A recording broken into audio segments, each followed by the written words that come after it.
just like there are individual shadows, I find it very useful to talk about collective shadows. And if you want to know what a collective shadow is, just find that point at which you feel something is disgusting. That negative bias toward some specific thing, a behavior, a way of thinking, a way of talking, an emotional state, that negative bias is a prejudice. And that prejudice is exactly what we're talking about when we talk about collective shadows.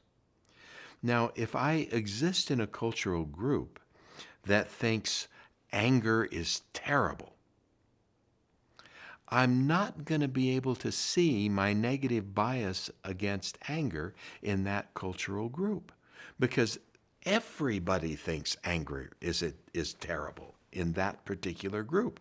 It's part of the collective belief system. And the value system says you can't get angry. Anger is bad.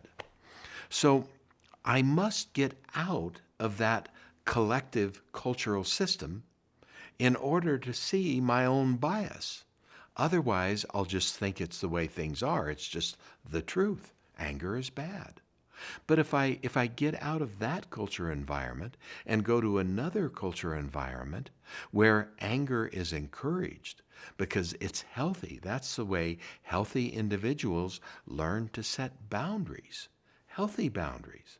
If I go into a culture where the anger is encouraged and we learn how to modify and control the anger and use it in a healthy way, only then am I going to be able to see my own prejudice against anger. Only then is my cultural shadow going to become visible. Now, why this is important is because the culture wars that we're seeing emerge everywhere in the world on the political front is where they first become most visible. These culture wars, at the root of the culture war lie unconscious, unacknowledged cultural shadows, or prejudices, or negative biases. And one culture's negative biases are incompatible with another culture's negative biases.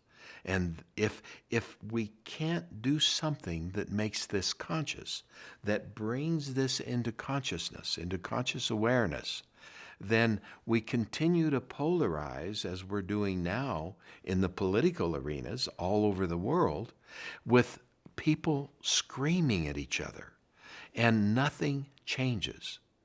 One person screaming doesn't have any effect on the other person, that nobody changes their beliefs or their values. It just escalates into a more and more intense conflict. The tensions, the heat is turned up. The fire, the oven, the stove is turned up until eventually it's going to come to a boil. And something is going to happen that will relieve the pressure. What is the boiling point? And what happens after the boiling point? Traditionally has been war. This is how these cultural conflicts of different belief systems and value systems are resolved in battle. And that is a very serious thing in this day and age. I love what Albert Einstein said. He said, "I do not know what weapons will be used in the Third World War. Who knows what weapons are available that they haven't brought out of the warehouses? But," he said, "I do know what weapons the Fourth World War will be fought with." He said, "Sticks and stones."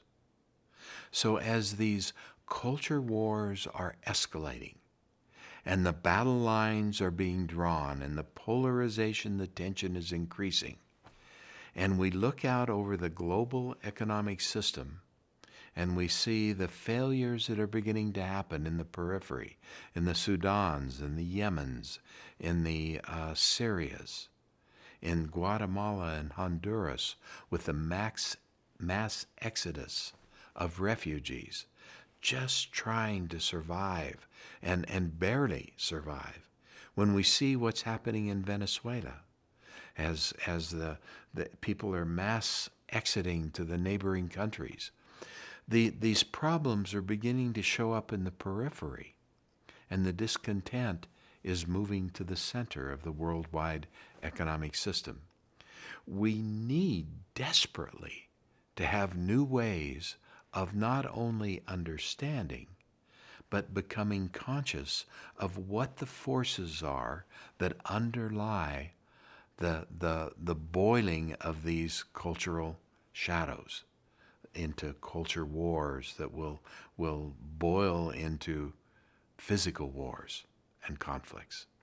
This is essential today like it has never been important before. We need a new way of understanding and a new way of interacting with each other. And this is why I'm having this conversation with you today. This is really important.